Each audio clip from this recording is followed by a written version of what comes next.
What's your team culture like? Are you stumped? Even though we all understand the general idea of culture, putting it into words isn't always easy. Culture runs deep, and there are a lot of layers to consider. So why is it worth understanding your team's culture? And how can you get an accurate assessment? Let's dive in.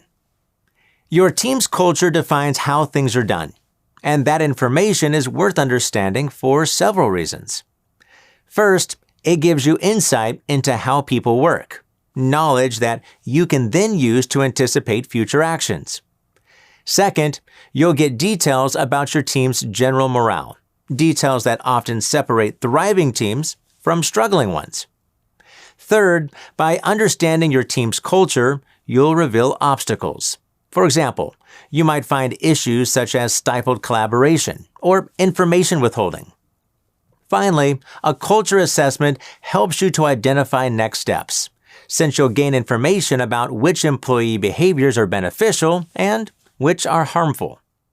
As the saying goes, knowledge is power. The more you understand about your team's culture, the more you'll understand what to do next. But what does it take to get an accurate assessment? To assess your team's culture, start with the right approach. First, be an impartial observer. Don't let your preconceived ideas or biases get in the way. As you approach your culture assessment, imagine that you're a prospective employee, customer, or business partner. Second, as you go about that assessment, watch out for emotions, as those indicate what someone truly feels and values. Third, observe what isn't there. What don't you notice that you should? What topics do your employees consistently fail to bring up? That information can sometimes be the most revealing. Now that you're prepared with the right perspective, it's time to focus on strategies. Specifically, what methods can you use to collect information about your team's culture? When assessing your team's culture, there are 3 common techniques you can use. First, participate in a culture walk.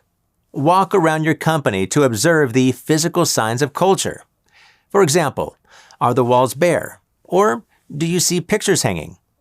Are people using common spaces? Or are those rooms always empty?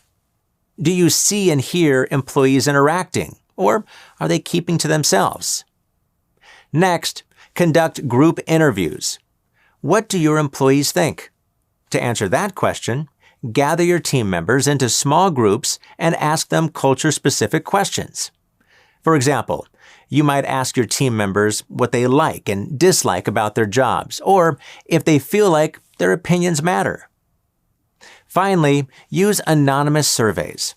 Team members may hold back during group interviews, so to gain the most accurate assessment, give your employees the opportunity to speak without fear.